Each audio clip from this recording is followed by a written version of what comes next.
Well, brother, Ryan, it's good to see you, man. Good to see you too, dude. Yeah. So here we are for yet another episode of Inhabit. Yeah, it feels like I don't know why. It's always the same length, but it feels like it's been a little longer since the last one. I don't know It why. does feel like was it a long month or something?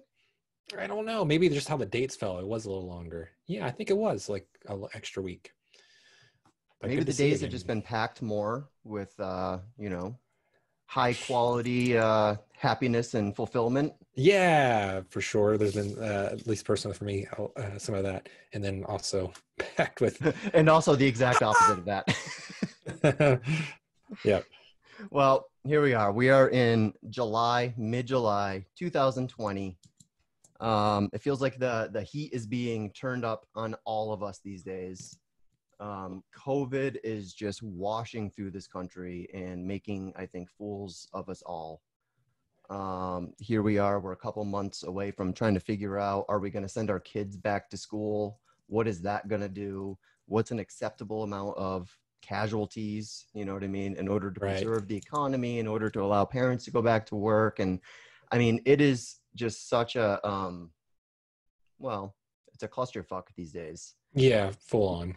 You know, and which is, I think, one of the reasons we wanted to do this particular show today, because when you live in a world where the ground is constantly moving from underneath your own feet, you know, where the political winds are just like, they're not winds anymore. It's like a full-on political hurricane, and it's just blowing people around. It gets all the more important to really be able to sort of root down and find your ground. And this is, Ryan, this is building on a theme that we've been sort of establishing here for the last couple months. You know, last month we did a talk with Justin Miles about inhabiting resistance, right? Yeah. And if you're going to genuinely inhabit resistance, if you're going to try to become sort of this, you know, unmovable subject, then you need some ground underneath your feet. You need some solid ground underneath your feet. So that's what we're here to talk about today: how to find and fully inhabit your ground, particularly at a time when, you know, just ever-changing political realities are pushing us into a, you know, in one direction or the other, and is pushing us towards all sorts of different kinds of extremism, radicalization, even. Yep. So that's what we're going to talk about today, is sort of strategies that have been useful for us in terms of maintaining our own sense of ground and our own sense of purpose that sort of emerges from that ground. Yeah. So I think this should be an interesting conversation. Yeah. One framework I want to bring in here just to share with people, and this comes from our last life retreat, the Buddhist Geeks, that we did in June. So it was really interesting to do deep practice together as a group with 65 people over a week. And in the midst of all of this, you know, and for sure, I heard a lot of people talking about wanting to get resourced, essentially. You can say resourced, or finding the ground, or finding a way to navigate it. And I didn't know what to expect, because I didn't know if people were going to kind of come in with more of the energy of like, we got to fucking do something, you know, that energy. That would not have surprised me at all. But people were also saying like, yeah, I need to find out how I can stay resourced and grounded so that I can respond. So that was the kind of context.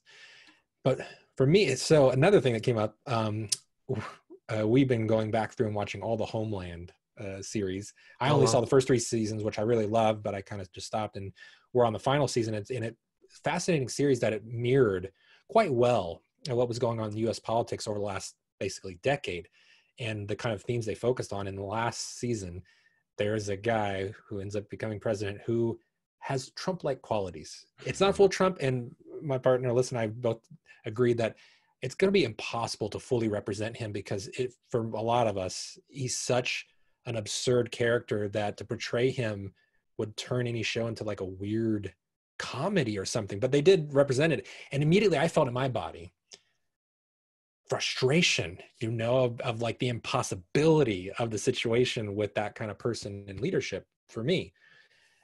So underneath all of that, though, I think is a sense of helplessness.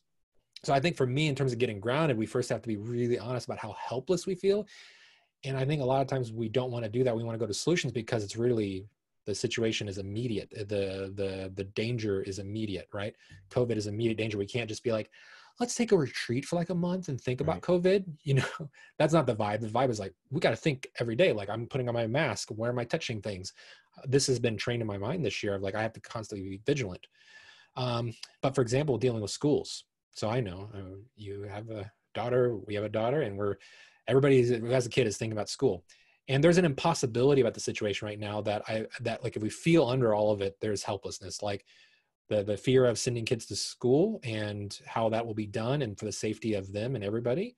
Then there's also the situation of being like in the spring, we had stimulus payments, we had business loans, we had bonus unemployment payments. All of this shit is running out very soon. Like that whole stimulus relief is going to be done pretty much this month, the impact of it this month in August. Then we have 4 or 5 months of school where working parents who don't work from home, who typically have gotten jobs, don't either have the money or the time or availability to watch kids. And yet the school thing is dangerous. So there's an impossibility over that, regardless of where people land, of whether they say kids should go to school or not go to school. There's helplessness under it where like the whole situation sucks. Yeah. And there's not like a great option there, you know, unless all of a sudden the government decides to like do a UBI, in my opinion, and be like, okay, we're going to give everybody $2,000 a month until the end of the year. Other than that, it's like, what the hell are we going to do? So it's regardless of the details of what we think about everything. But like if underneath it, we really do feel helpless and like there's no real good option. To me, that's the first thing to tap into, because then I can feel the heartbreak. I can feel the sadness under it. And then maybe I can let myself feel some ground. But until that, I'm not going to even want to allow myself to get grounded, because that helplessness is going to be eating at me from the inside. Right. So, and it's hard because it's just like really like for most people, when we look at the situation, it sucks every way you look at it. And we're only arguing and debating how best to navigate it. But there's no like magic fix where we're like, if we just do this tomorrow, everything's cool. No problem. That's right.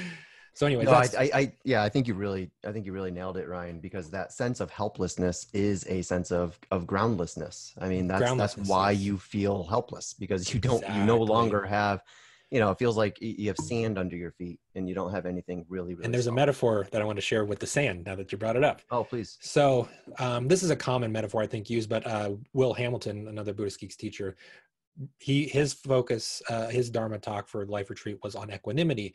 Out of the 5 phases of insight from the insight tradition, there's seeking, efforting, breakthrough, disillusionment, equanimity, and completion. And these are kind of phases that we can find ourselves going through stage like. And after disillusionment, which we are very much prime disillusionment collectively, one of the things he was talking about in equanimity is the experience of equanimity is like being in quicksand. And the thing is, in quicksand, if you start wrestling around, you actually sink more in quicksand, or you're definitely not helping yourself. But instead what you do is you lean back into it, and then you just sort of slowly make your way out of the quicksand. But that's really interesting because you said sand, right? So there's a sense of like, holy shit, no ground, plus I'm sinking, all this stuff. And so that's counterintuitive to accept the situation that this is where I'm at, and then to just lean back and stop struggling. And that way, actually, I do find some stability and equanimity. Like I can just I can find some okayness in what feels really not okay. I will say one thing about quicksand is that my childhood seemed to prepare me for I know. For a lot more quicksand than I'm actually. This is a constant thing. I've seen that meme before for like us growing up, our age range. We saw quicksand everywhere, and I've never in my life seen it once. Ever play Pitfall?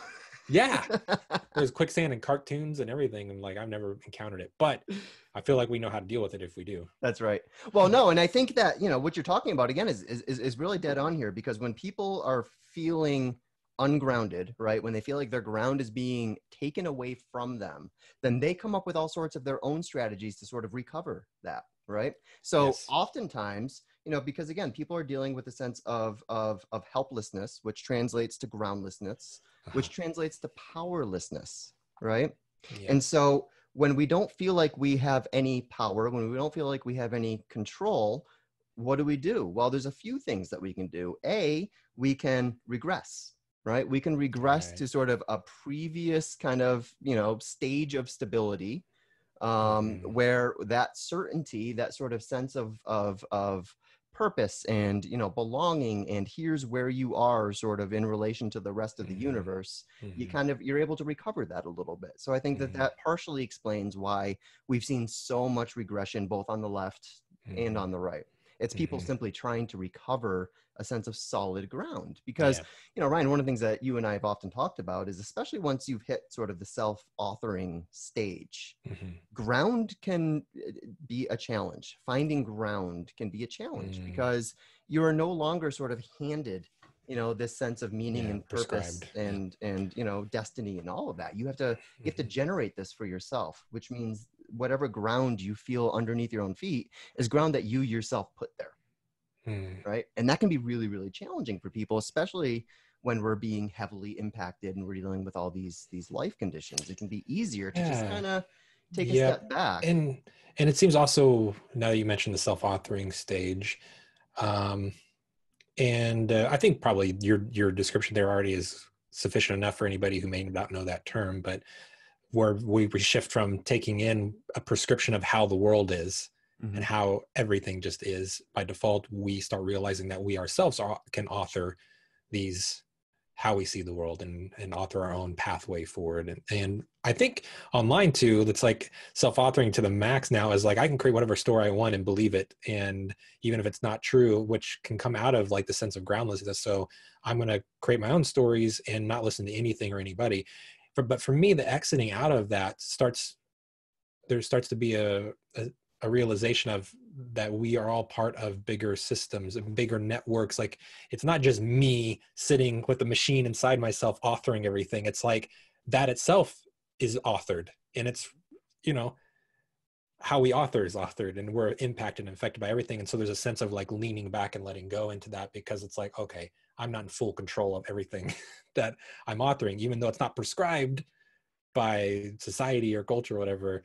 It's also not that I'm sitting in the ultimate authority seat. That's an illusion. You know, there is that. That's partly true, for sure. We have our own willpower, but some sense of letting go there. But the temptation to sort of dip back into sort of narrative belief systems, for example, which is, I mean, pretty much the substrate of most, you know, conspiracy theories that we see circulating out there, is that they're unfalsifiable narrative beliefs about how reality is sort of organized. And, you know, again, I understand the temptation, because there is a sense, I mean, you know, when you dip back into sort of that kind of thinking, I mean, you're able to return to a very clear sense of us and a very clear sense of them. You have a very sort of simple understanding of how power and, you know, control. I mean, I often say the conspiracy theorists are oftentimes doing the opposite of what they criticize, say, pathological green of doing. They criticize pathological green of looking at reality only through a power lens, which I think is a fair criticism of extreme postmodernism. It's an important lens, but it's certainly not the only lens. But the conspiracy theorists are often enacting their reality through the inverse of that lens, which is the control lens. And a lot of that does, I think, stem from the same sense of helplessness, groundlessness. Yes. Absolutely. And I think, again, we all struggle with this right now, especially right now. We're all struggling in various ways with that. But yeah, around the conspiracy things, I mean, that's even more heightened. It's really interesting. Part of me feels like we're in this process where we're like, maybe we're going to finally we're being purified and purifying. So like, if we take up a practice, you know, spiritual practice that is all about purification, we're like, okay, I'm going to go through this and sweat things out. We're kind of in that phase where I see it getting heightened to a certain point where maybe we're going to break through it. Like, conspiracy theories is interesting. I haven't seen as many of them, but the ones, people who are talking about them or who are really upset about, you know, things like measures to healthy measures in COVID, you know, that's freaking out. I see it on the left and right, unison, like statements. But what I feel in it, again, it's like, it's not to ignore possibility of debate and considering different avenues, but like what I sense is like trauma and groundlessness and helplessness. And often, if I had to guess, it's like some sort of childhood trauma sometimes, where like we didn't have control, or maybe we had a parent who smothered us, or we had serious trauma where we didn't have power, and it's, you know, playing out.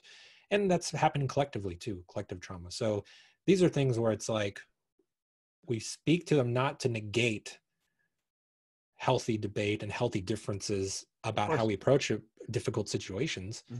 It's just to say that, like, if we're blatantly and intensely ignoring underlying deeper feelings of like, I just feel helpless right now.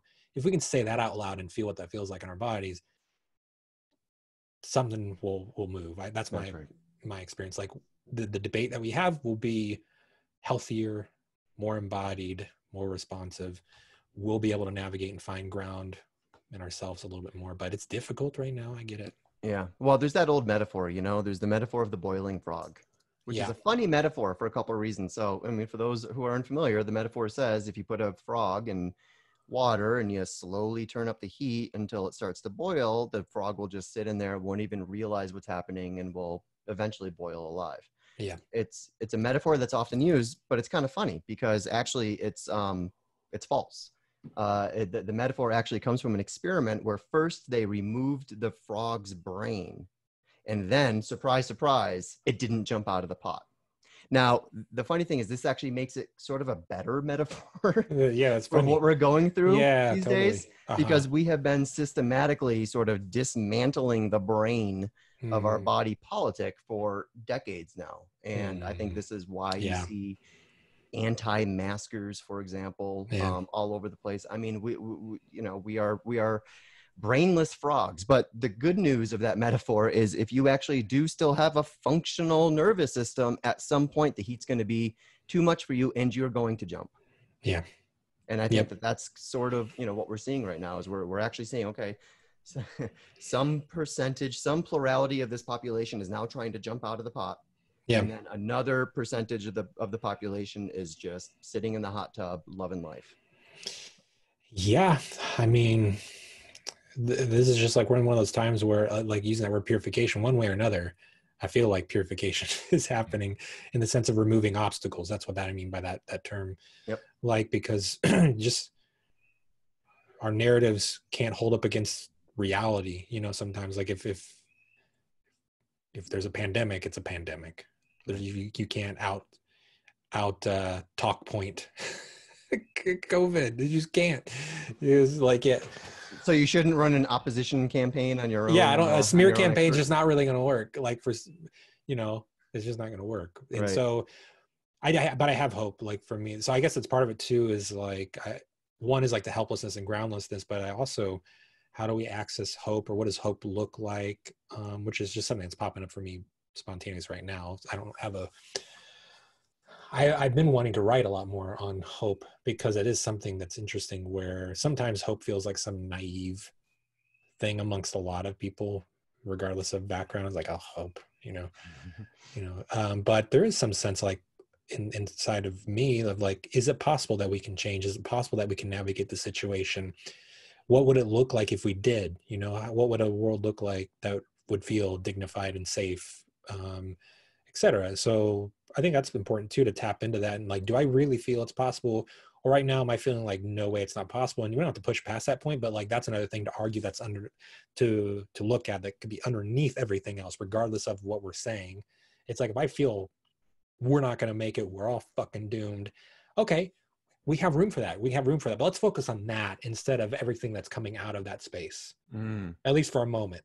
Because we're always focusing on what's coming out of these spots, like helplessness is talking, and then cynicism is talking, but it's like, let's talk directly to helplessness and cynicism, and say, well, what does that voice say, and let's just have room for that and be honest about it. And I think oftentimes I feel like when we do that, just by virtue of doing it, something can shift, something can relax. Well, hope does seem to be as important of an evolutionary response as fear. I mean, I don't see how we go forward without it. Yeah, no, that's right. I mean, and it fascinates me that, human beings have this incredible sort of capacity for pattern making, right? I mean, we are a pattern making and excreting machine. I mean, it's sort of what we do. Yeah. And it fascinates me that, since the dawn of humanity, one of those sort of capacities in pattern making is in finding hope. We're able to sort of constellate reality in a way that shows us an escape hatch, right? That shows us like, okay, well, here's a way for us to climb out of this madness so that we can create an entirely new kind of madness that will eventually need to escape from that as well. But for now, here's the escape hatch. Right. And it's, the human mind, both individually and collectively, we get tuned into sort of finding those those mm, gateways and finding those mm, mhm, opportunities, which mhm. is how we've gotten as far as we have, right? And I Yeah, don't think that that has any sign of slowing down now. Of course, now what's happening is that we have all sorts of filters that we're sort of putting over our eyes when we look at things like fear and hope and right, pessimism and optimism and cynicism, you know, and all of this. right. Because when you look at it through, let's say, you know, a primarily amber lens or primarily Yeah, orange lens or primarily green lens, you're going right, to see three very, very different landscapes, right? right. And then you put on the integral lens where you can sort of see all of these simultaneously, and you can see how they sort of stack and how it creates feedback mechanisms, and it becomes sort of this actual living spiral. It's not just this inert system. It's actually like this sort of self reinforcing, self reproducing, self capitulating kind of process, evolutionary process. And, you know, I mean, and that's sort of where I find my own ground. And that's where I tend to find my own sort of evolutionary optimism is being like, yeah, this is going to be painful, but it only continues pushing forward. And I think that there Yeah, is sort of, there is a hope to yeah, end there. totally. I'm with you on that. And I guess there is some important bits there. I always think like one of the missing pieces in the integral community, or where we can go awry. And I always want to say integral in a way that has some permeability on the edges rather than like a integral, but is the compassion piece that Yeah. goes with the intellect or wisdom piece, where having compassion for what people are experiencing depending on where they're at in their own development. Mm-hmm. You know, so I can have compassion. I think that's part of what we missed maybe in the Obama years, and on the Democrat side, is not having compassion for where an amber community and person is, about like what are they experiencing, you know, in this, and freaking out. And of course, I think for me personally, Trump was a response to that blind spot. Mm. A compassionate, informed response. So part of it that comes up for me too is like thinking about everybody, where are they at and how are they making sense of the world to the best of their ability, in addition to what their responses are, and in addition to being baked into this context of information overload and people jamming, you know, prescribed messages to Yeah. everybody about how to respond in some weird groupthink ways. But Right. I think that compassion is actually a really good litmus test to actually see how healthy is, particularly for the left, how yeah, healthy is, you know, a particular group on the left being at any given time. I think that compassion is one of the strongest metrics that we have, because we know that a healthy liberalism, a healthy, let's say, green leftism, is going to come up with policies, strategies, and mindsets really that are speaking to, that include the concerns mm-hmm. coming from the opposite side, right? And the Yeah, expectation is, if you have a green leader and an amber leader, the expectation is that the green leader is going to be able to include the primary concerns of the amber leader, but right, not vice versa. The green can take the right, perspective of amber, amber can't take the perspective of yeah, green. right, So oftentimes, if a policy or a strategy is coming out of healthy green, it's going to be a policy that is actually trying to solve problems for their political opponents as much as for themselves, mm, right? If you're coming at it from a purely amber point of view, then it's all about just punishing your political opponents, mm, right? That's pretty much what it comes down to.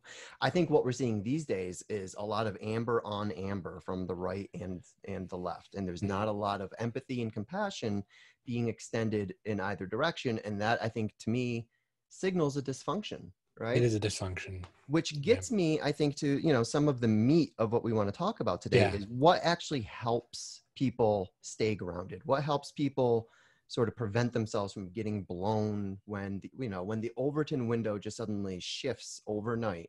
And let's just be real, nobody today knows where the Overton window actually is. It's just been obliterated, and I think we're kind of waiting for it to recongeal so that we have a sense of like, okay, what are the boundaries on our sort of, lower left reality here? What mm, are we allowed to talk about? What are we willing to talk about? What aren't we? I don't think anyone knows right now. yeah, But I think one of the things that helps us maintain our ground is just that, even by being able to look through an altitude lens and just mm-hmm. see how these things are shoring themselves up and expressing themselves, allowing you to then extend your empathy in very particular and even strategic ways to these different groups, so that you really can sort of fold them all together and into at least a vision of a more holistic politics. Well, Wow. that's a really, really good step. And I think it shows the power of the integral model itself as a framework to help us maintain our ground. I mean, so, you know, I think we can approach this conversation from a few different directions, Ryan. I think we can talk about how to find our absolute grounding, right? Which is something we've talked about a lot in the past. I mean, particularly in all of our, it's a mountain, it's not a mountain, it's a mountain again kind of conversations. That's really finding that, you know, absolute ground that we absolutely need to find if we're going to endure all of this. But then there's your relative grounding as well. And this is where I think the integral map is really, really useful, both in terms of quadrants and levels and, you know, all of that, just having a sense of like the cosmic address of reality and how everything sort of fits in relation to everything else is tremendously helpful in terms of just maintaining your ground. But then there's also the integral mindset and the integral sensibility, which is something I think that is a little bit different than the integral map itself. It kind of describes what are these sort of subtle interior processes that allow us to generate meaning and to generate wholes where once there were only parts, for example. So there's something about the mindset. And then with the mindset is the ability to recognize, integrate, and manage polarities when we see them. And this is an important one too, because managing polarities doesn't always mean, okay, I can see both sides of an argument, and if I'm going to integrate this polarity, that means I need to draw 50% here, 50% here. Well, no, that's not what integral polarity management's about. You know what I mean? You don't say like, well, 2 + 2 = 4, but if one side changes that 2 to a 3, you know, it changes all the math and we have to find that. No. If one side goes extreme, you need to be able to find a way to hold your ground and say, no, that is extreme. We don't normalize that. So that's where I think polarity management comes in really, really useful, both in terms of having a sense of what are sort of the general where is the collective pendulum at any given moment, right? Having a sense of like a holistic sense of the body politic and the directions that this thing can swing and where that ball is at any given time. And then having a sense of where it needs to go so that you can make the deliberately partial decisions and actions that send that pendulum in whatever direction you feel like it needs to go. That requires, I think, you know, tremendous insight into things like polarities and into things like the 4 quadrants. Even, you know, states of consciousness, what kinds of emotional states are really, really driving people these days, fear states, hope states, etc. All of this gives us just a little bit more, well, not more than a little bit more clarity and understanding, and therefore empathy, so that we can actually begin kind of operating on the circuit board in a more productive and impactful way. Yeah, I agree. And, you know, as far as like utilizing frameworks, I think what's interesting, like if we're talking about from an integral perspective, is to not lose sense of doing this collectively. Because obviously with like a green or pluralistic postmodern approach, there is a big emphasis on collective, right? On the we. And then integral swings back a little bit the other way, maybe going to a little more individual, but that can happen a lot, you know, where it's talking about let I, you. But for example, we make good use of holacracy in Buddhist geeks. I mean, we use it actually at Power Up a little bit, but we're small, but it has really shown itself. Like we use it actually in our trainings, like we use integrative decision-making when we do each meeting that we have. And what a framework does is it allows, like holacracies, I think is just a perfect example if people aren't familiar with that, but it's a different way of running an organization. So rather than hierarchical top down, whatever this person says, you just fucking do that. And it's one way, you know, or circular, like we're all going to be equal and we're all going to make a decision together every single time. There's no empowerment. Holacracy says if you have a role in an organization, you are empowered to enact that role to whatever way you need to do. And there's not really a sense of hierarchy, but there's not a sense of like we all have to agree or we all have to concur. This is a super summary of that short summary, but the idea is like, how can we collectively work together in smart, newer systems, for example, distributed networks where, okay, where we can acknowledge different sorts of power nodes. I'm using technical language here, but like, again, where it's not Indra's net, where like it's all equal. On one level, it is, right? On a deep level. But we're also, it's not like everybody does their own thing or we all have to agree. It's like, how do we work collectively together to figure out these answers, to leverage these frameworks? Because if I feel like I have to understand it all and I have to leverage the whole integral framework or whatever frameworks out there, you know, have a library or 5 PhDs, I'm probably not going to feel very grounded. Right. That's right. I'm either going to feel like totally overwhelmed or I'm going to get super arrogant and grandiose. One of the two options there. So I think that's really important too. And I think finally we're at a time period where we can actually enact new ways of doing things. Like holacracy is really in its prime. We first learned it right before it was official. The first constitution version was actually published, you know, back in 2008. But now it's like perfect timing for this. It's perfect timing to do things very, very differently, systemically and collectively. So we have to figure out how to do that together. That's what I would argue as well. And that helps ground it. So like over at Buddhist Geeks, it's felt awesome. We did the retreat with six of us teachers, you know, and making decisions quickly together, efficiently, effectively, integrating the people on the retreat and their feedback. You know, it was really powerful to do it. And I felt like, oh, this is awesome. I always want to teach collectively like this because then I don't have to figure everything out. Right. But I'm also really a part of it. And I know how I'm a part of it. I'm also not having to be drugged through like the idiocy of like a flat, you know, collective meetings that are eternal. You know, it's like we're going to be here for hours because we have to, everybody has to feel the same way and that kind of thing. So anyways, right, that's what comes up for me when I think about the framework, is that the frameworks can be really, really helpful, but we also like, how are we enacting that? You know, how are we making tangible use of that, even in the simplest of ways? Yeah, no, I think those the three things I can kind of pull from there is A, you're right, that the framework is not just to sort of help, it's not just acting as your own sort of individual compass. It's also acting as a real way to generate shared reality among a particular group of people, so that you can then use this framework together in order to enact better, more meaningful, more impactful actions out of it. So that's huge. That's a really, really important piece. The other thing that comes out of it is the importance of being in a practiced relationship with each other. You know, it's one of the things that I've seen occur within sort of the integral online community is I'm astounded. This is, I think, how I've experienced the ground changing over particularly the last, let's say, I don't know, 3.5 years or so.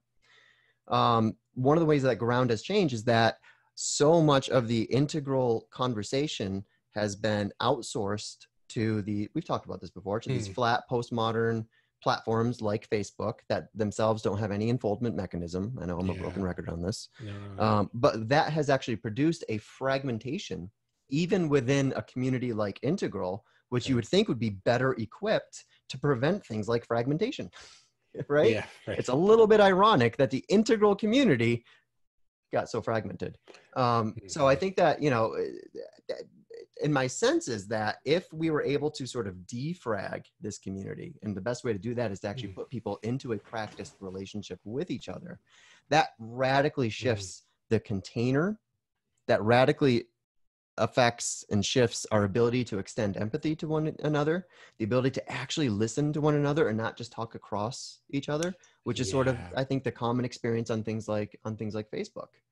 And I think that this is going to be, I think, the key for the Integral collective itself to recover its sense of grounding, is finding a way to get into a more practiced relationship with each other. And the good news is you guys are already doing lots on your end with stuff like that. You're talking about the practice groups that you're doing. Yeah. We're getting ready to launch a new practice platform over here in Integral Life that we're all very, very excited about. That's cool. So I'm hoping that this becomes sort of a new chapter in That's great. the ever unfolding Integral story. And then finally, the third piece, Ryan, that I think is really critically important here, because we've talked about absolute practice, getting in touch with, the unmovable center of yourself. We've talked about sort of a noospheric, having a framework and all that, and how important that is. Shadow work.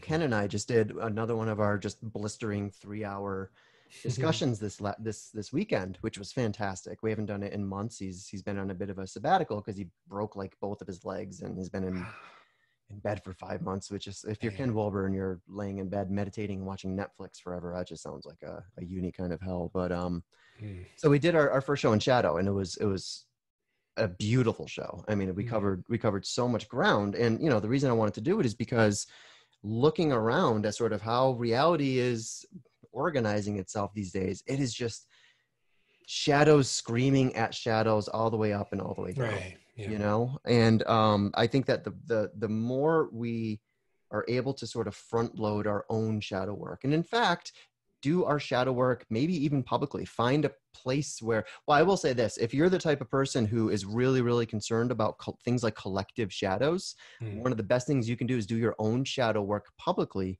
so that you demonstrate to people that you have a capacity to tell where your shadow ends and where this sort of collective nebulous shadow it's a big deal begins, right? Because that is where a lot of people get their sense of ground. They get their sense of ground and purpose from like, I am chasing down the nastiest shadows in the collective, and that gives me meaning and purpose. And I say, that's awesome. What an ambitious and laudable goal. But if you're not actively doing your own shadow work, if anything, because if you're dealing with other people's shadows, you can take some of that in as your own itself. So it's not even a matter of like, what shadows are you starting with? It's what shadows are you accumulating as you're sort of, you know, kind of twisting your own informational terrain to make space for all of these different kind of information vectors. Yeah, that's, I think, doing, I mean, obviously doing the shadow work, that's what we talked about earlier, like with the helplessness or cynicism, there's going to be oftentimes shadows responses to that, about like habitual responses of how we deal with that when we feel helpless. What do we do typically when I feel helpless and unconscious about it, or cynical and unconscious about that? We can deal with those patterns. And I, you know, also if people are wanting to step up, like you said, and be leaders and do something about collective trauma, collective disillusionment, or whatever it might be, to demonstrate it. You know, it takes letting go. It takes, you know, when we say be the bigger person, that's the classic phrase, you know, but it kind of is like that. It's like, okay, I'm going to let go just being critical, and I'm going to be vulnerable. Actually, I'm going to share my shadows. That takes vulnerability. And I'm going to do that because I want to work through these shadows, and I want to show people that it's okay to do that. And even if people are going to be like, oh, look, he has that shadow. It's like, well, yeah, we all do. And one good example that is, I think, is fantastic and really simple, from social meditation at Buddhist geeks, when we use that, there is noting, which I've shared a little bit before on the show, but we can do freestyle where we're just saying there is in one or two words to describe what we're noticing in our experience. And at first, people are generally oriented towards positive stuff, like there is happiness, or there is ease, or there is whatever. And it takes a little bit for them to feel okay to say there is uncertainty, or there is confusion, or there is disillusionment, right? Or there is grandiosity, right? And so as soon as they hear that, they feel they have permission to be really honest with themselves. And it's even more powerful when it comes from a teacher. So like if I say there is confusion, the person goes, oh, any projection they had, they'd be like, oh, he's teaching, he's not gonna be confused or have shadows. It's like, no, totally, we all do. And okay, now I can be honest too. So I think there's relief in that. Even in that simple practice, I see a lot of release and a lot of letting go that happens in a small group when we're not even discussing things. We're just noting, and there can be a letting go. So I think like you said, demonstrating the vulnerability can be really empowering, but it takes a lot of effort these days because everybody wants to be really right about everything. Right. Yeah. And so it's hard to be like, because as soon as you admit shadow, you're admitting like, hey, I got troubles and difficulties and I don't know everything. That's automatically what we're saying, because that's what shadow is. Right. You know, not knowing.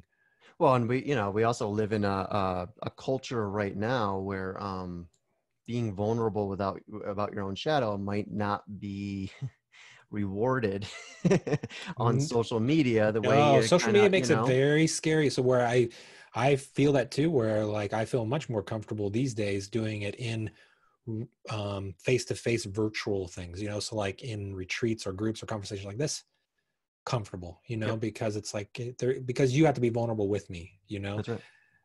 But online, I think that's why I've seen a lot of people I know just either have exited Like, I'm not even going to be on Facebook, or I'm just not going to engage in certain ways. I'm only going to share certain things. People are very selective Right. about it, because it's just too much. It's not a safe spot. It's not a Yeah. safe place for it, which is even more ironic coming sometimes from people who are like in that pluralistic green meme space, because it's all about including people and making a safe space where sometimes it doesn't feel very safe Yeah. to be real about experiences. Because if we're going to be real about shadow and like what happens in therapeutic sessions with psychologists, to be a psychologist or a therapist, you have to be willing to hear all kinds of crazy shit, things that you and might normally label fucked up, but you have to hold space for compassion for it, because that's the only way it gets healed.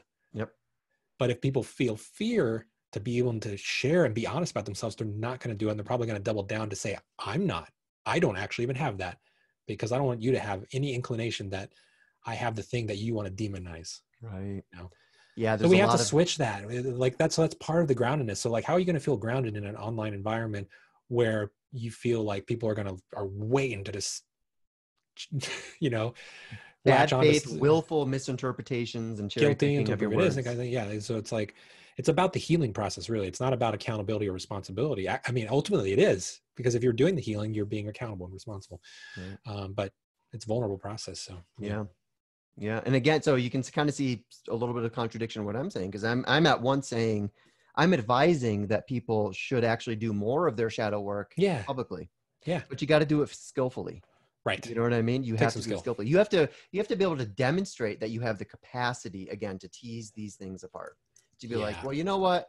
I can admit that one of the reasons I really am into, let's say, UFO conspiracy theories, which is my favorite set Yeah. of conspiracy theory. One reason I'm really into that is because of X, Y, Z, you know what I mean? And naming out sort of like, what are Yeah. Yeah. my Totally. weird little internal kind of dysfunctions that makes me more predisposed to thinking about these sort of, non-orthodox ways of looking at reality.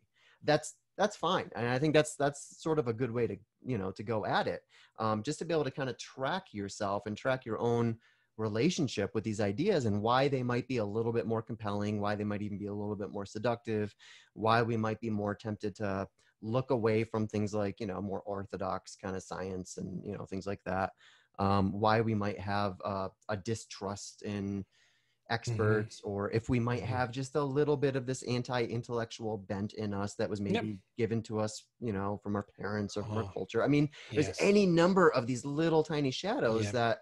that can pop up, and Yeah. the point is it has to be almost a full-time job, tracking these things down and just maintaining this vigilance of I think, awareness to be able to yeah. identify these things when they emerge. When I think, like, I feel like I've with myself and other people I know who've shifted to being much more okay with, like, yeah, I got shadows and I work on them. It's not like, oh, we need to go through a laundry list and then one day it'll be all good. It's more of like, I think of like, if there's a palpable shift to just being okay with that reality, being more okay with the fact that it seems like this is lifelong work, shadow work, because especially as Ken points out, every time we move up a little notch in development and awareness, there's opportunity for more shadow to Yep. arise. And even if we're not going to say shadow in terms of like something gone wrong, there's always going to be things we don't know. That's seemed baked into reality, that with more complexity, there's still things I don't know. There's still something that's subject to me. So with that, if there's a softening heart, gut, body level acceptance that this is part of reality, not merely cognitive, then things can relax a lot. We don't have to have all the answers or all of our wounds healed. We just have a different relationship to it where we can relax a little bit, because otherwise we can get very overwhelmed. Seeing this a lot in the integral community of being like a superhuman, right? Well, like, I got to solve all my shadows and develop all the things. And it's just going to be like, that's going to be really overwhelming and impossible. What we need is you said it earlier, the sensibility, right? Integral sensibility. Mm-hmm. So there's a sensibility about how we're relating to everything. So even talking about Keegan and self-authoring, well, when we look at shadows, we're acknowledging that we're being authored by the shadows, Yes. like without knowing Mm-hmm. it. So that's humbling. But then also we talk again, like, how is my authoring happening in the first place? What is authoring the authoring? What is being informing that? And again, it's not to figure it all out. It's just to say, like, if we can get to the point of acknowledging that, I think a development happens, a maturing happens. That's a better word. I like that word much better, maturing, Mm-hmm. over development these days. There's a maturing that happens where it's like, I am aware that it's not just me static authoring everything and I just need to author the right thing. I'm going to work with my shadows because they're authoring me. So I have more access to myself, my own happiness, and I can better respond. But also, so I'm just aware that constantly, gosh, I'm being influenced and driven by all kinds of things that aren't even shadows. And I can look and examine that and be curious, creatively curious, which again takes letting go. But it takes being engaged at the same time. Right. It's not completely transcendent, So for me, it all comes back. And I note, like, we've done so many of these shows at this point, and I see comments on these episodes, and I see comments on some of the other episodes. And all the shows in Integral Life are fantastic, I think, but how we particularly go at this, we're going at everything in a very particular way here. It's all very much, the word inhabit, embodiment is a different thing. And I find that the people who seem to watch this show are very much open to a lot of things we're talking about. They're wanting to do that for themselves. And the people who aren't ready for that don't watch this podcast. Like, because I don't see the comments on there, like even with dealing with race, for example, very different comments on our episode with Justin versus some of the other ones I've seen you have there, where I just don't see it. So it's kind of interesting. So part of it is like, I want the people who aren't listening to the show to listen to the show to like get that bit. But the people who are listening, I think, feel very open to like shifting some of the ways they're engaging with life and how they're using the integral framework. Well, it makes sense to me, Ryan, because I think that on this show, we're often kind of coming from, well, again, it's just this isn't just about abstractly how, here's a framework for, and not that that's sort of negative. I'm not criticizing that at all.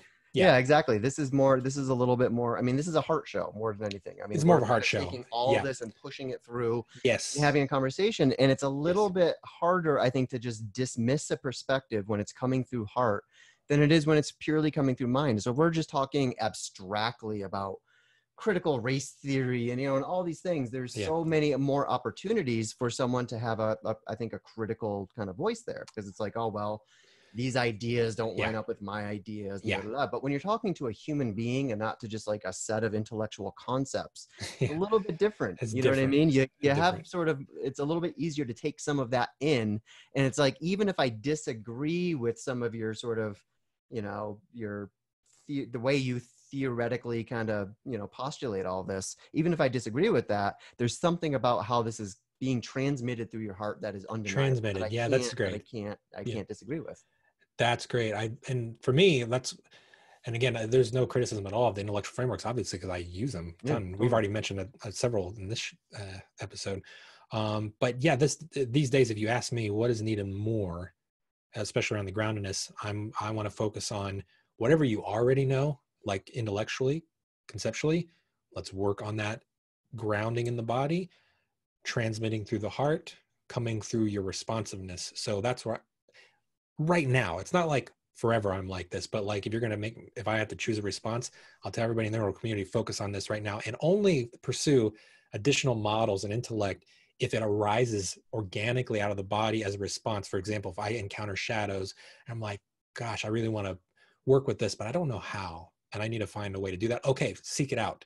Yeah. But it's a reverse. So it's not finding a way in through interest or, let me consume something else. And I get we're all different typologically. So some of us just really enjoy picking up a good philosophy book, but try to shift that for a while. Like the time we're in right now with disillusionment, grand disillusionment and real problems, it requires response. And some people, I saw there was somebody comment on YouTube about like, is integral theory being used by political strategists and other comments related to that. I think we're in a time now where it can be an embodied response. I think we talked like Ken was like way ahead of the curve in predicting these problems would emerge in a much, nastier way. And they are here. The confusion is here, but it's an embodied confusion. It's like real. It's our reality collectively that, I could start seeing like we're going to need some integral responses here. So as an organic embodied response, I think we'll be seeing more and more of that in the next 5 to 10 years, where that's coming to the forefront, even though a pluralistic meme is taking more of the center of gravity, in our society. But anyways. Well, it's funny because when I was talking to Ken about shadow, at the end of the conversation, Ken was just kind of expressing some of his frustrations with broken green, as Ken is very, very good at expressing.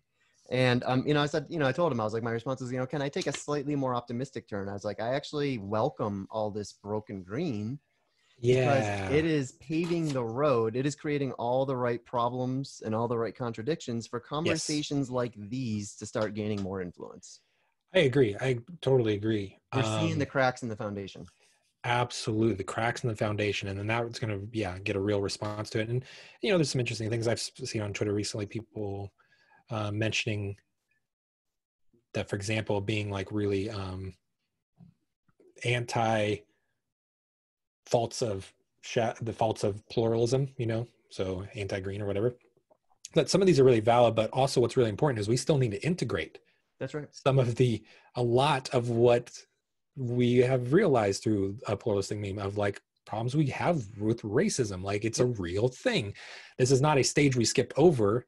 It's like, no, we need to do that. And that work is not totally done because life isn't so nice and neat on like stage levels. We just work through each stage and then now we're on this stage and now we're, these things, are still happening.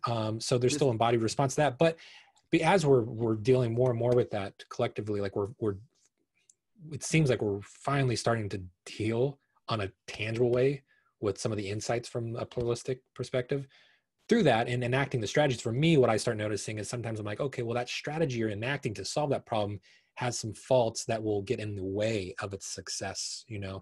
So like, and I think that's where an integral response will come up. That's an embodied way, because now we're real tangibly dealing with the problem, not just being theoretical about it. That's right.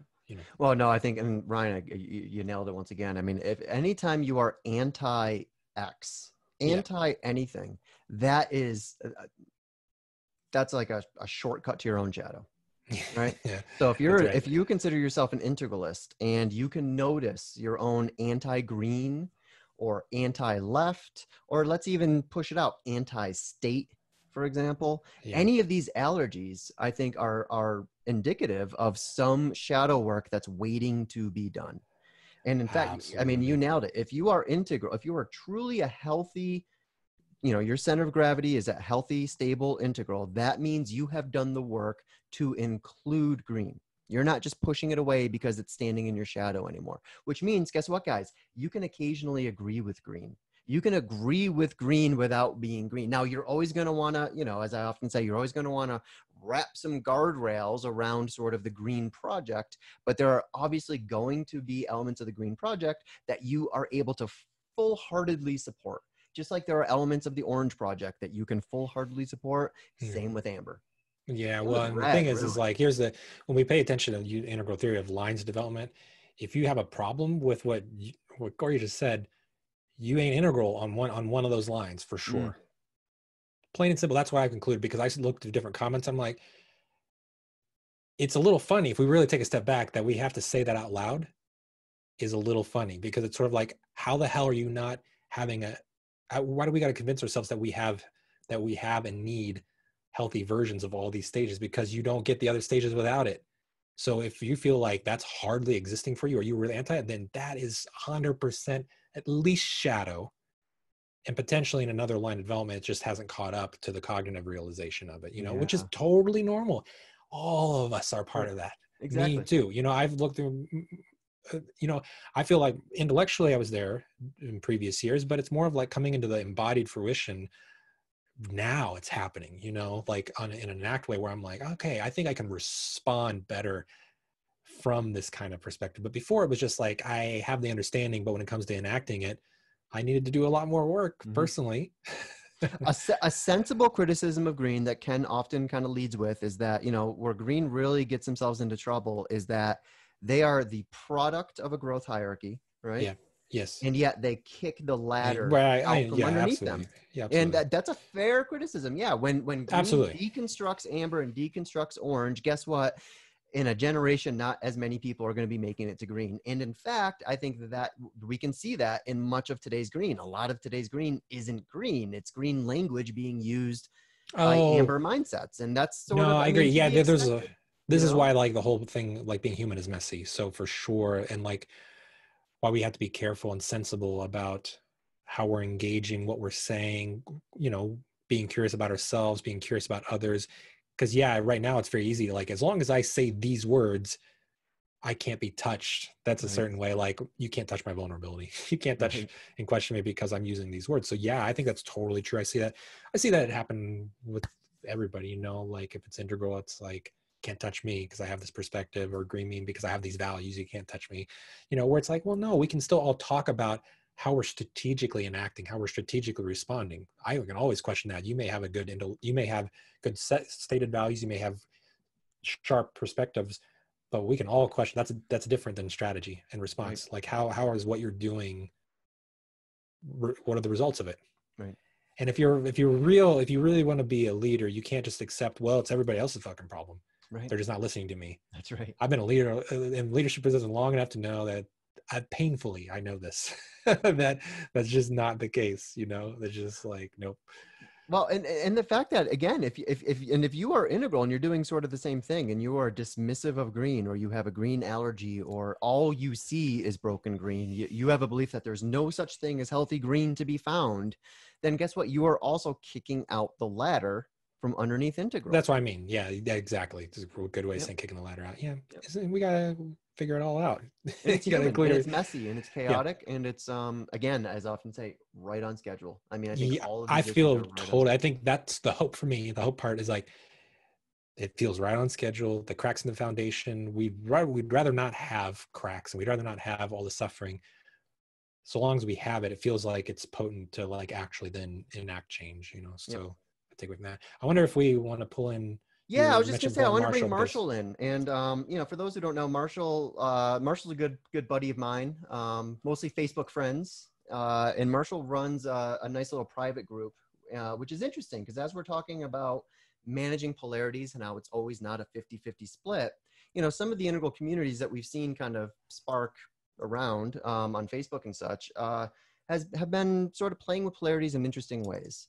So one of the main polarities I think that have come out of this is this distinction between orthodox and heterodox, right? And oftentimes this is kind of seen as like one or the other. Like, I am either fully orthodox, I believe what the scientists tell me about COVID and climate change and all of these big pressing integral life conditions. And then you have the heterodox who are like, well, no, I believe in terrain theory over germ theory, or I believe in, sort of this meta thing over this meta thing.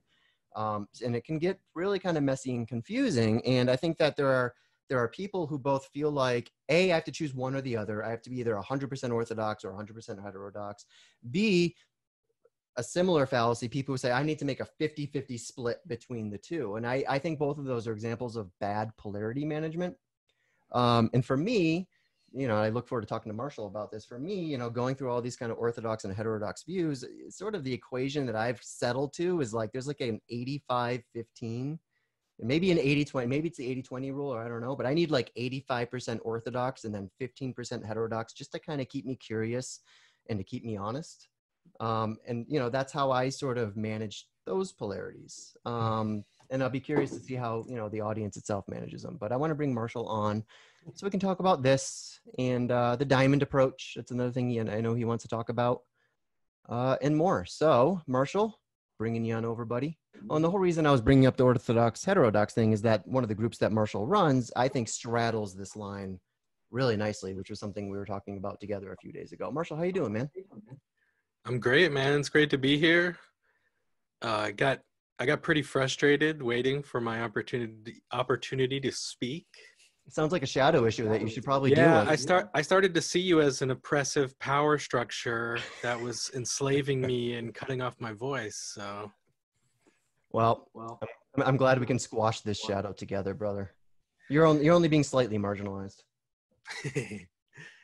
well, now I'm an equal. So. That's right. You're on this side of the webinar hierarchy. Yeah, Welcome to the soapbox. Now I'm part of the dictatorship here. That's so right. now I can marginalize everyone else. That's right. Let's piss off as many people as we can. That's why we brought you on.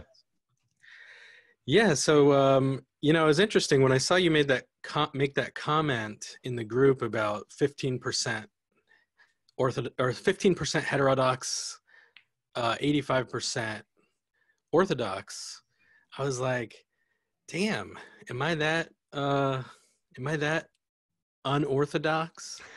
I mean, for me, it's like the opposite. I'm like 80% heterodox, 20% orthodox, but, and this is a distinction I made in another group, that's only from a theoretical basis. Mm.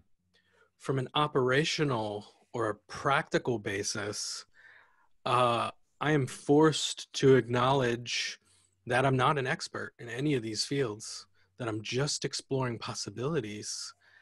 And I think this is the mistake that a lot of heterodox or unorthodox thinkers make, is that they allow themselves to go down all these different rabbit holes and alternative narratives. But then there is this, and I'm thinking of it as like a narcissistic error. Like they think then that they are qualified to then act from and make pronouncements and assertions of fact. They think they're qualified to make pronouncements about reality, like, oh, all those other orthodox guys are totally wrong. And I'm like, well, maybe they're wrong. I'm willing to look at that. And so I spend a lot of my time, I spend like 80% of my time going down all these rabbit holes and looking at all these alternative frames of reality. But when it comes to how I live and what I am recommending for others, I'm forced to humble myself, in terms of what I practice, because I just think it's irresponsible to like, oh, I watched some YouTube videos on terrain theory, and now I think that germ theory is totally bunk, and it's all being pushed as part of this oppressive control structure, to enslave Which is a us. common refrain, Marshall, that you call out often. That sort of that narrative falls very, very cleanly into the general postmodern narrative, that there's a single sort of oppressor that is crushing down on us from the top down, and all of these sort of complexities emerge from that simple, over hyper simplified reality. Yeah, and it's hyper simplified and reductive. It collapses like huge areas of reality. And But you when can I get see that, ground from it. It gives you a sense of ground when you do that. oh yeah, you're right. Gives you a sense of comfort, a sense of certainty, belonging, when you're in that mythic conformist space. Conformist, of course, is a big part of that. You got a community, you feel strength in numbers and that kind of thing. And I just think we talked about this. I kind of sit back and I feel envious of those people who are able to subscribe and identify with these hyper simplified narratives, and they always know where they are and what they believe and what the world is and where they are in relation to that. And I'm like, I don't get this, luxury. I got to wake up. It's like Groundhog Day. Every day I wake up and I have no idea what's going on. Yeah, the oppressive power structure thing, it just collapses all this complexity. And like some of these guys, they have this whole view of like 9/11, inside truth and whatnot. Or sorry, inside job, the truthers. 9/11 was an inside job. And so they have this sense of that. And but now what they've done is they've expanded that to encompass the whole world. Right. And so like all the countries are now in on it. China, Russia, Italy, all the European countries, South American countries, United States. Now they're all unified. They're all a unified monolith, conspiring, colluding to enslave us. And Ryan, what did we say about this a couple episodes ago? Clearly, these people have never been project managers. Yeah, that's right. Yeah, that's Merlin Mann, who originally said that. Because he's like, I just admire. I'm so amused by their optimism. Yeah, that's right. It'd be impressive. Yeah, seriously. Yeah, and now like all the scientists in the world and all the universities, they're all sort of colluding. Well, I think another element that is feeding into all of this, and this sort of misplaced sense of expertise that a lot of people have out there, is that, there's something about integral that attracts big minds who are capable of great big ideas, right? And oftentimes those great big ideas don't necessarily fit in very neatly with reality as we find it sort of on the ground today. So I often see this polarity between what I'll just call like the idealistic and the pragmatic, right? And there's a lot of people who are attracted to Integral who come here with these fully formed sort of idealistic ideas about how governance should work, how politics should work. You know, there's anarchists and minarchists, and I mean, there's all sorts of just sort of, you know, what is today a fairly fringe political philosophy that remains, again, sort of within the next 20 or 30 years, unviable and untenable.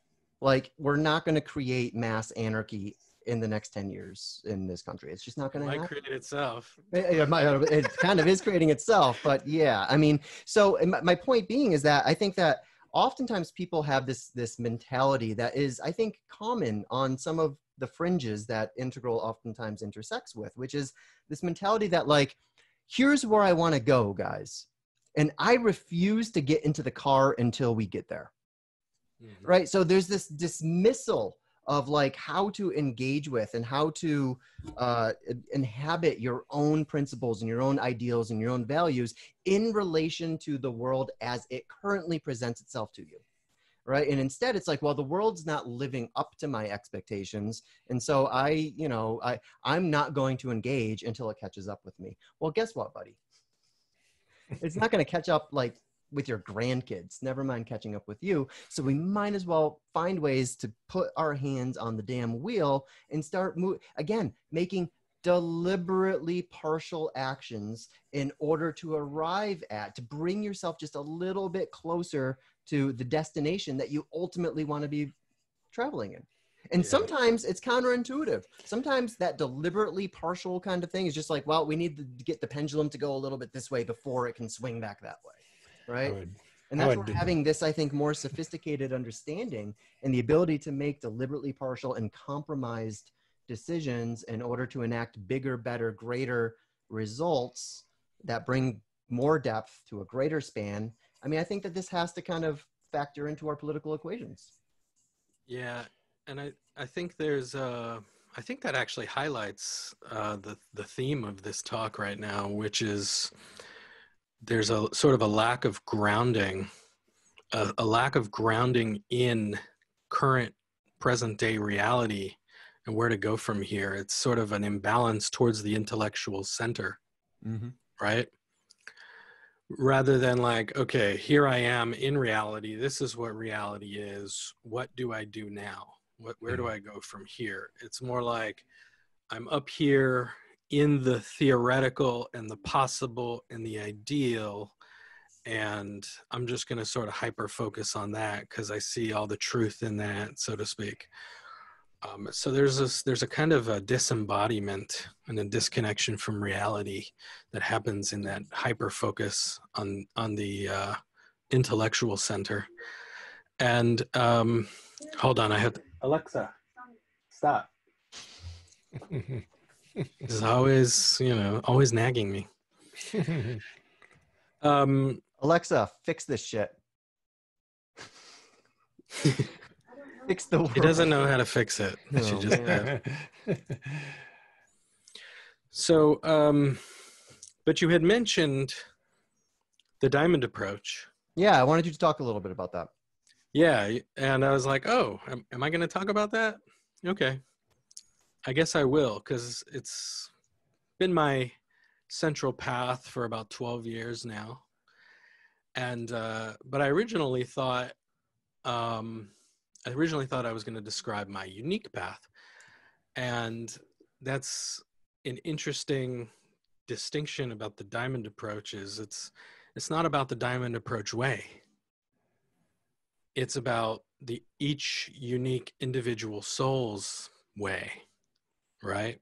And so I think of the diamond approach as this kind of loose framework upon which I sort of orient and hang my own unique path on.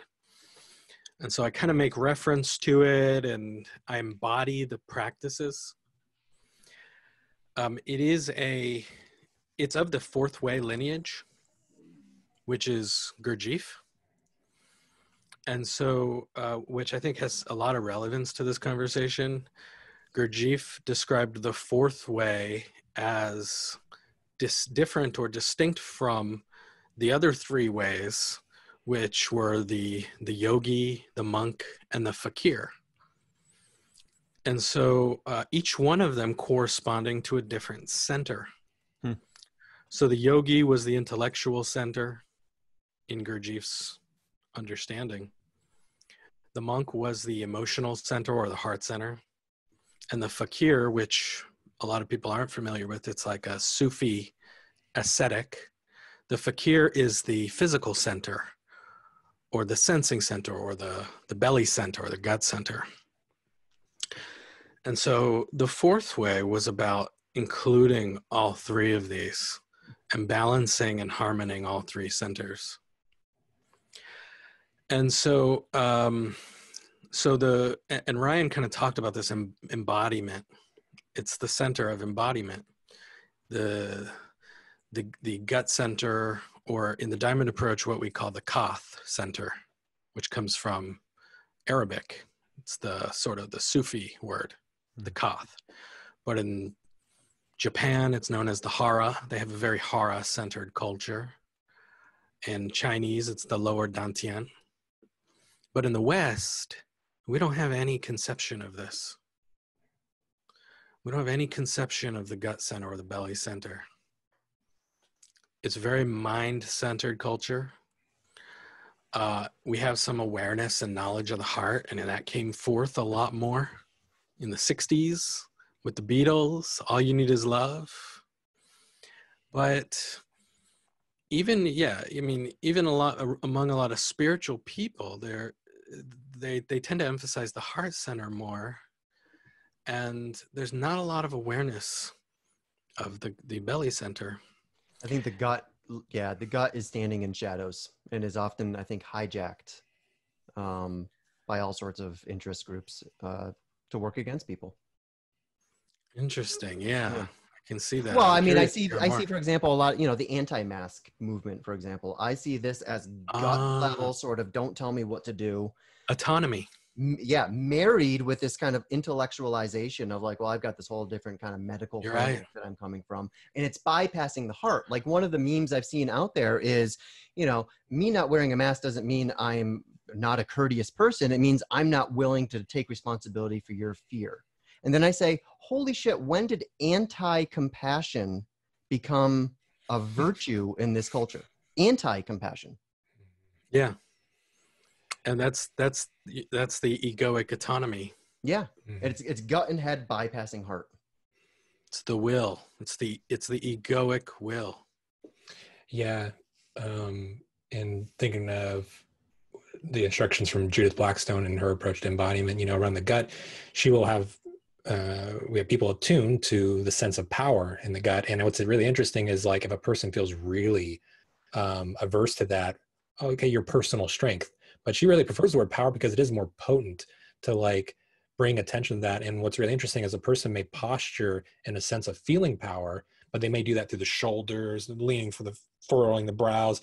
But if we really try to get a person to inhabit, like, tell me your experience of your gut right now. Are you aware of that? And if you're not, that's really interesting to pay attention to. I think people who are doing spiritual practice can do that kind of thing. I don't know if I can talk an anti-masker into inhabiting the gut, but I think we have a shadow. I think it's what you're making a point of. Like, we have to talk a lot about power, but we don't talk about like the experience of that gut level, a healthy gut. Yeah. And the diamond approach offers some differentiation between strength, power, and will. These are actually three distinct essential qualities, which have a basis in Sufism known as the Lataif, which are subtle centers. Lataif being the plural of Latifa. And so there's strength, which we call the red, will, which is called the white, and power, which is the black. And so And what's interesting about that is that I think a lot of these narratives, whether on the left, you know, which includes like critical race theory, or on the right, which you've got like the red pill enslavement narratives, I think of them as disempowerment narratives. Mm. They all have this sense that I am disempowered and it's their fault. Right. And so there's this hyper focus on the power structures out there and how they are limiting me. And I don't feel that personally. I don't feel that they are limiting my power, but I see that there's this, what in the diamond approach is called a hole. There's a hole of power at the heart of these narratives. And I experienced the same thing last year when I was kind of going down that propertarianism rabbit hole. Mm-hmm. Maybe you want to spin up our listeners who are not familiar with propertarianism and how it tried to intersect with integralism. Well, I don't know that they want to know about this. Propertarianism is this really hard right ideology. There's a lot of intelligence in it, and there's also a giant hole of power. It incorporates a lot of Nazi-esque science, and Always a good sign. Well, NASA incorporated a lot of, and they brought us to the moon. So what's wrong with that? Yeah, and so, which you're suggesting, I mean, what you're pointing out is essentially everything is a mix, right? Even to take the view that the Nazis were all bad means there's something being left out, right? There's a lot of intelligence operating over there. Not to defend the Nazis, because it's not a good look. All right, I'm gonna step away from this conversation. But yeah, so this ideology, you could describe it as fascist. And they even have all these defenses against like being called an ideology. They say, well, it's not an ideology, it's a methodology. And so they were last year, and probably still to this day, they were engaged in a lot of what's called entryism, where they try to move into other movements in order to basically get a hold of territory in order to expand their own movement. And so they were coming into integral communities and really coarsening the discourse, acting out a lot of these holes of power, which is done through this. I mean, if you think of, like in the diamond approach, we've got true power and we've got false power, and false power being the egoic version. And all these different disempowerment narratives are all acting out this false power, which is hatred. We hate this. We hate the bad guy, the enemy, and we want to destroy and annihilate, which is a reflection of the, quote, annihilating quality of true power, which is actually just peace. Real power annihilates with peace. It stills the soul. It stills that egoic activity. But the distortion of that is, projecting it outside and hating that and wanting to annihilate that, because that's taking away my power. That's disempowering me. So anyway, I was engaged. I was going down these different rabbit holes, not just with the propertarians, but all the alt-right, all the different traditionalist rabbit holes, the traditionalist narratives, the fascists, the white supremacists and white nationalists and anti-Semites, which they pretty much all are. And just to comment real quickly, you were able to sort of follow these different breadcrumb trails because you wanted to learn more about, well, these fault lines that are, opening up between us.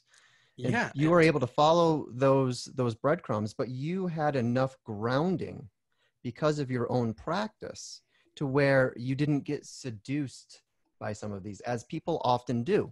Because I think that was the point I wanted you to tell, the story of propertarianism kind of trying Yes. to make its entry into integral, because the only reason why it didn't was because the community leaders who were involved were themselves tremendously grounded, tremendously practiced, had amazing facility over not just the aqua methodology and sort of the insides and outsides of integral theory and all that, but they themselves were practiced. They were walking the walk as much as they were capable of talking the talk.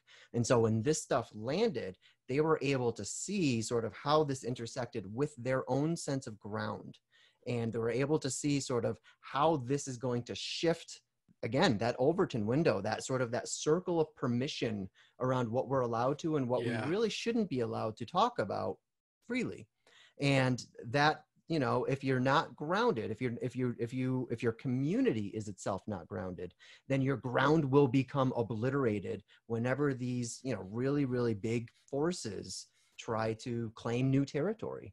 And we've seen that. I mean, I think we've seen a number of people who maybe had a little bit less grounding and maybe did fall, not in a not very conscious way, down some of those rabbit holes, and don't necessarily have an escape ladder that they've saved from themselves to climb back out. I mean, this bear, you know, I was having a conversation with a QAnon supporter, and that was basically my concerns that I expressed. I was like, what if it turns out, as it probably will, that this is all crap, but you have devoted so much of your informational terrain, you have actually distorted your own informational terrain in such a way that even if this gets proven false, when it gets proven false, there's a sunken cost fallacy that's going to make it that much harder because you've already invested so much in this, right? That's going to make it harder to extract yourself and to return to solid ground. Yeah. Right. It's harder to escape that quicksand. And Ryan, maybe I was wrong. Maybe that quicksand, maybe the cartoons were right, and we actually are surrounded by fucking quicksand. It's just a lot more subtle than they led us to believe it would be. Right. Yeah. I think that sunken cost is part of it. And the other part of it is, of course, identity. Yeah. And rooting identity in a narrative and in a community. And ultimately, that's a false identity. And so, yeah, you're right. I did go down these rabbit holes in part to understand out of curiosity, but in part out of my own hatred of those narratives and of the distortion and of the lies. You know, this gets into some of that shadow territory, and I had to sort of find that out the hard way. And there's one thing. There's one thing. So you mentioned not be seduced, and the reason you can be seduced by these different ideologies is because there are grains of truth in all of them. Of course. You know, and that's kind of that's the reality of the postmodern world, is the fragmentation of truth into all these different competing mini narratives, right? Or micro narratives, as it were. And so it's really seductive to then to see those grains of truth and be like, oh, these guys know what they're talking about, right? So that's part of it. But then the other part of it is that there's a traumatization, I think, that happens with these narratives, because each one is scary. Every narrative is scary in that there's always some kind of scary, oppressive, all-powerful, evil, malicious, domineering, dominating, malevolent force. A pervasive, malevolent force.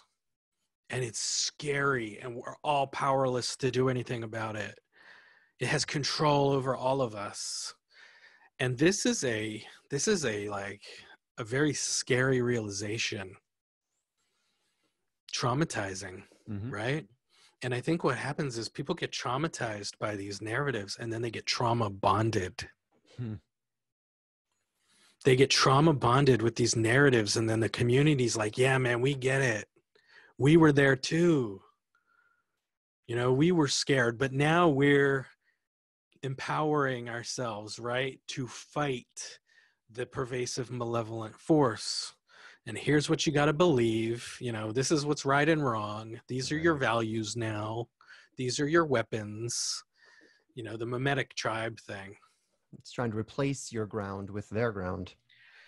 Yeah. And so, which is how all these things often work, right? I mean, we saw the same thing in Gamergate, for example, which was one of the big things that led up to so much of this alt-right explosion that we've seen. But the way they actually weaponized young people, they were able to actually use humor and irony to radicalize young adults. Weapons, yeah, as weapons.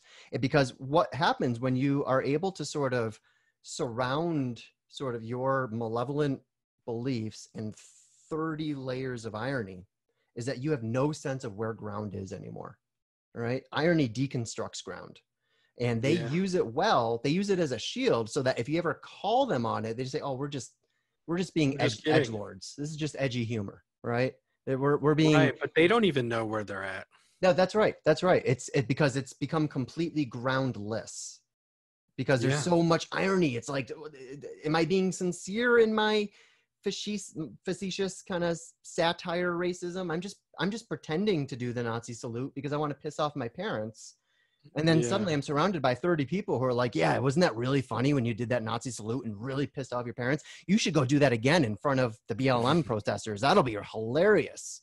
And it gets weaponized. And before you know it, people actually start taking on. That's the seductive part of it. And then it becomes normalized, and then it becomes easy. It just becomes a smooth transition to be like, well, if this wasn't so bad, what else about the Nazis weren't so bad? And and before you know it, your ground has been hijacked.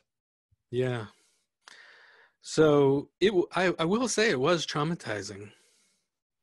It was traumatizing going down all these different rabbit holes, and like the bleakness and the just it and the hatred, the cold, unfeeling callousness of these different worldviews, and then to be in conflict with these people and to be fighting with them, and just to be dismissed. If you try to like bring nuance to a discussion, it's just like to be called a Jew, and right, like, and so so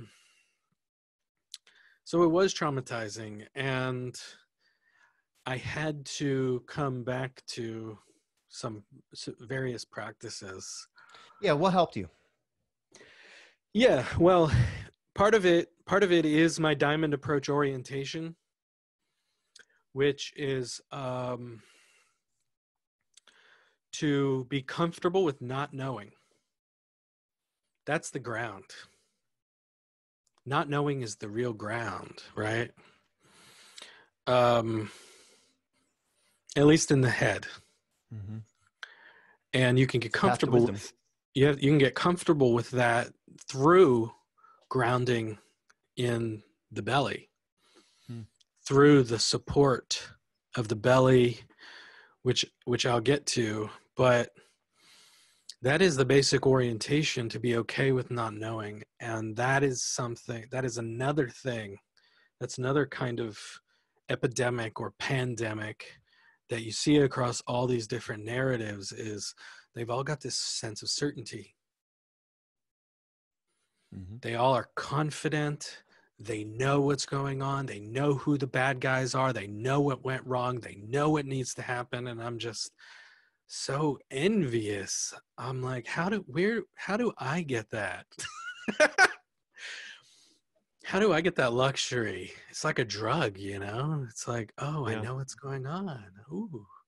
Yeah, Ryan, I remember several episodes ago, Ryan, you and I were talking about some of our favorite movies and stuff. And I used the example of Master and Commander, which just remains one of my all-time favorite man movies. If it's on, I watch it And one of the things we were talking about is how, you know, the film is full of powerful characters, powerful archetypes, a powerful sort of orange modern, a powerful umber archetype, powerful amber archetypes, etc. And whenever I'm watching the movie, I always feel this kind of streak of envy within myself because I want to be like some of these characters, but not the main characters. Sometimes I just look at the background characters and their job is to like row the boat, and they wake up in the morning and they know where they're supposed to be and they know what they're supposed to be doing, and it's to row the damn boat. And that's what gives them that's all they need, is that sense of place, right? Here's my contribution. I am here to row the goddamn boat. And when you hit that self-authoring stage, that doesn't do it anymore. You can't just go row the damn boat anymore. It doesn't give you that sense of belonging and just, you know, here's where I am located, right? Because when you hit self-authoring, it's like that's where so many of these existential crises start coming online, because it's like I just don't know where I am in relation to anything else. I have to make this all up by myself. And there's a crushing pressure with that. So I understand the seduction of regression. Because I can feel it. I can feel how much of my system would love to just like put everything down, right? Relax and just row the goddamn boat. Now, I also know that that would never satisfy me. The only reason I do the work I do is because I have this pursuit of something, of ideals or virtues or, you know, what have you, creating meaning for myself and all of that stuff. So I wouldn't actually be, my cosmic address is not fitted to that, but I have a nostalgia for when my cosmic address did fit it, and when everything just felt like the world fit together. The world was understandable. And now it's a little bit more complicated, and that complicatedness creates anxiety, creates fear, creates uncertainty, creates all of this buzzing kind of, you know, sensation in the background of your consciousness. And I think people get desperate to find a way to silence that constant buzz that they hear. Yeah. And I liked your the row the boat analogy, because actually what that represents to me is the constraints, recognizing the constraints of your reality, having constraints on your reality. You know, it's you wake up in the morning, you know that you're stuck on this boat, you know that your job is just to row the boat. And that is being grounded in a kind of direct experience of reality. And that is another thing from the Diamond approach. Diamond approach is like very heavily grounded in an epistemology of direct experience. What do I know? There's a distinction between basic knowledge and ordinary knowledge. Basic knowledge is what you know from direct experience. Ordinary knowledge is everything else you know. And basic knowledge trumps ordinary knowledge. And so when I'm going down these different rabbit holes and I'm finding these kernels of truth, what keeps me from getting lost in these various narratives is coming back to, what do I know? What do I know with immediacy, with directness, from experience, from direct experience? Not much, you know? And so there's a kind of honesty and humility and openness that comes with that. Really, all I've learned from direct experience is about the characteristics of these different communities. A meta-awareness of the different micro-narratives. And so that's where my focus is, particularly in the integral community. It's like a focus on recognizing the characteristics of this community that I've seen generalized across all the narratives. Right. And so that's where I'm orienting from is my own direct experience. So that's fascinating, and that's important, because you have a practice that you've been engaged with for how long? How long have you been practicing Diamond Approach? Dozen years, yeah. Dozen years. So you've got plenty of hours of practice. And the cumulative result of that practice is this hyper emphasis on evidence-driven spirituality, let's just call it, Yeah. right? Evidence driven knowledge, evidence driven wisdom, evidence, it's all based on evidence. So you already are engaged in a practice that has created for you guardrails against narrative truths that are unfalsifiable. So you've Right. already got, so imagine going down those rabbit holes without that practice, without that constant reminder, that superego sort of sitting above the rest of your consciousness, Yeah. reminding you that, like, okay, what do you know? What do you actually have? What can you I would prove? have gotten ensnared, you know, like when Yeah. like when I was reading about Elijah, what was his name? McLean? Elijah McLean. I was just like, like, like that hit me so strongly, and the sadness of it and the injustice of it, and like is clear the sort of racial bias that was present there. And I never felt so close to, just, all right, sign me up Yeah. for the, I'm a radical now. sign me up for critical race theory. Yeah. All right. Yeah. I'm in, Because it's screw better this. than that. Right. It's like, so I get it, man. Yeah. I get it. And there are other ones too. It's like going down the traditionalist rabbit holes, and the traditionalists are reacting to the nihilism at the heart of the postmodern condition. And the traditionalists, they see the collapse into nihilism, narcissism, hedonism, and they're just like, that is so wrong. Mm-hmm. And here's what's been lost. Right. And so they see that, but then they sort of regress. Right. They do that narrative regression. They fall into the hedonism and their own version of nihilism. And well, what they regress to, the traditionalists, the neo-traditionalists, is they regress to a hyper order and a hyper structuring and kind of these like mythic conformist, kind of oppressive, rule-based paradigms as a way of dealing with the nihilism and its, and the hedonism and the narcissism. And it's understandable. It's totally understandable. But knowing what I know, and that brings in some of the awareness, the integral frameworks. It's like, okay, I know what amber looks like. So as soon as I start to act out from this amber place, I'm going to get curious. Okay. And that's another sort of practice that I'm grounded in from the diamond approach, which is curiosity and inquiry. mm-hmm. So the path it's not like Buddhism per se, which at the heart of it is freedom from suffering, right? The Four Noble Truths. At the heart of the diamond approach is just curiosity.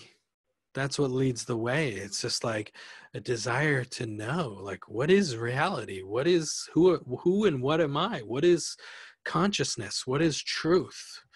What is happening here inside me, outside me?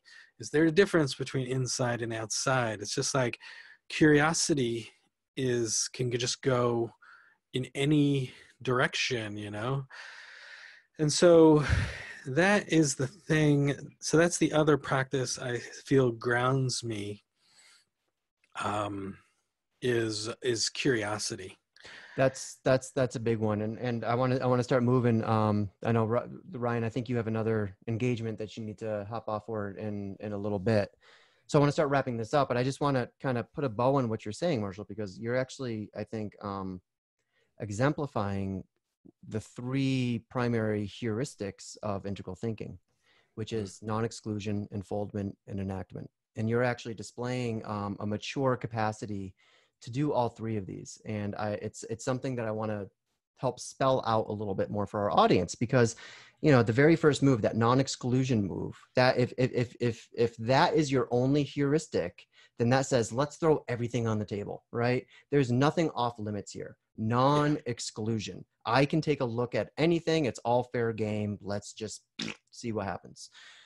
But then you get to the second stage, which is enfoldment. And that means, okay, now I need the discernment, right?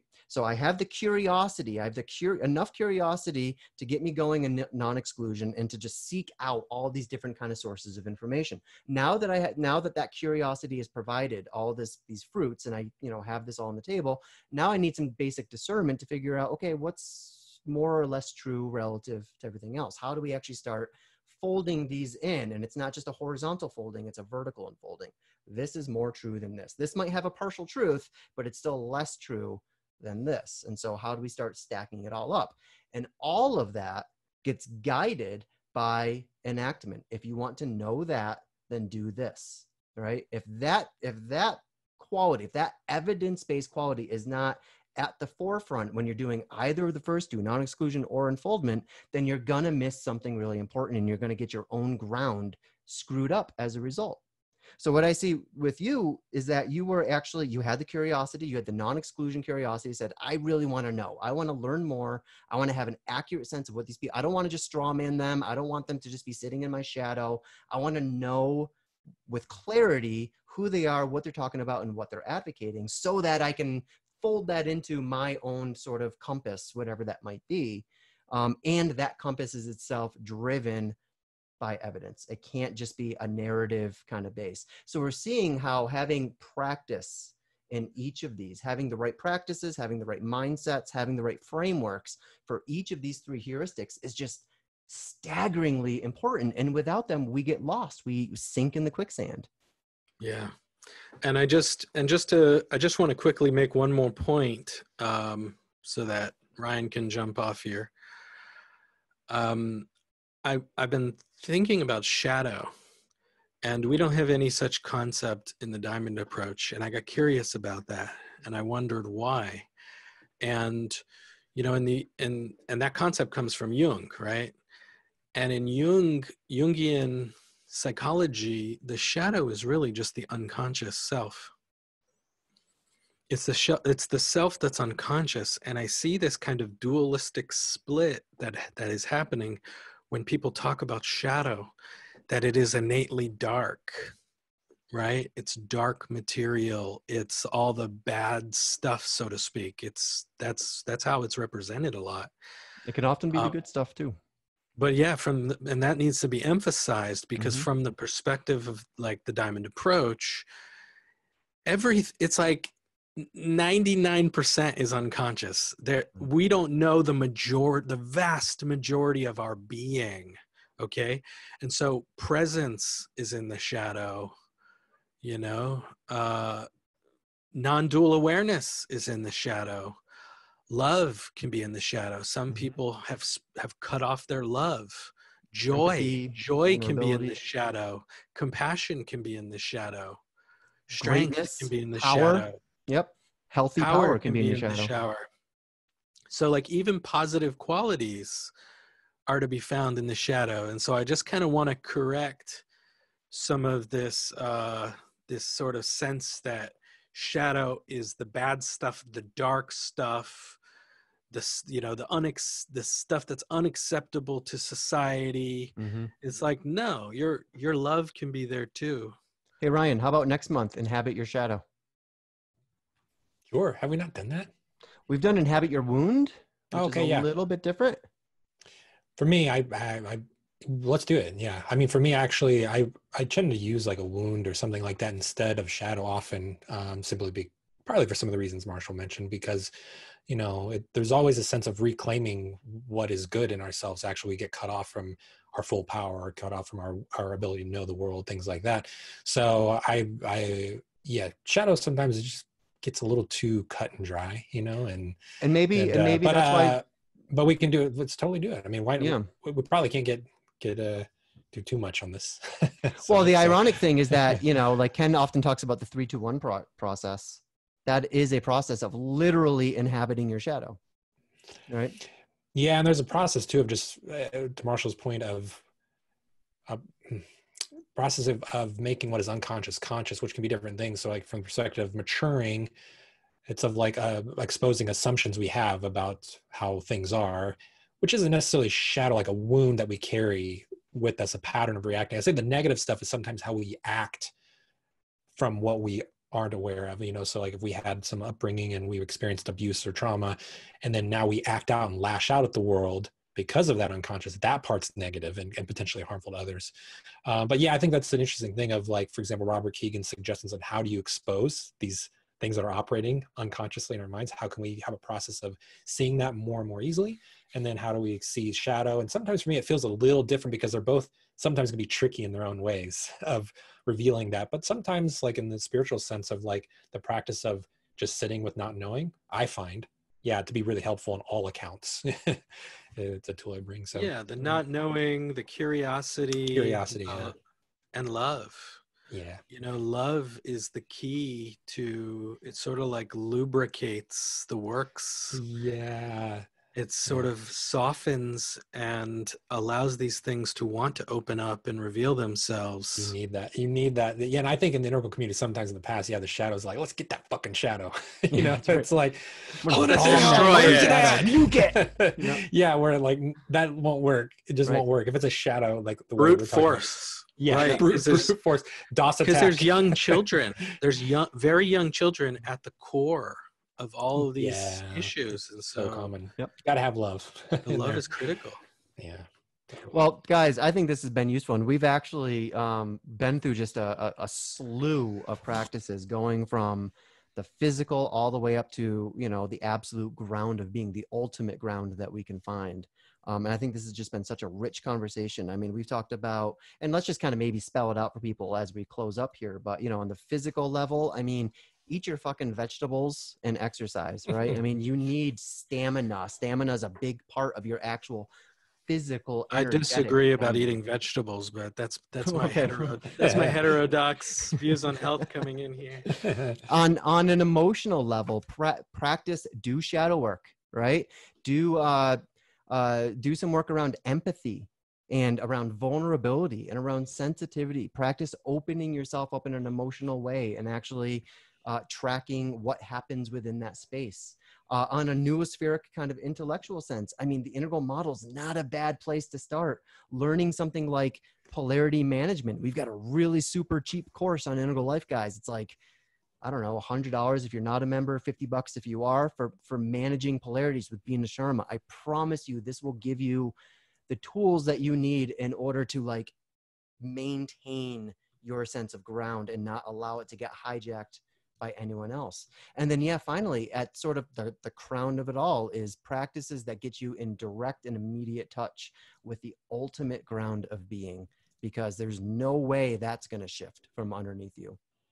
It's all there is. And it's unmovable, it's untouchable. And reality is, I often like to say, reality is the sound of an unstoppable force hitting an unmovable subject. And that unmovable subject is what these, you know, really high level practices allow us to come into relationship with and to begin to identify with in a certain sense.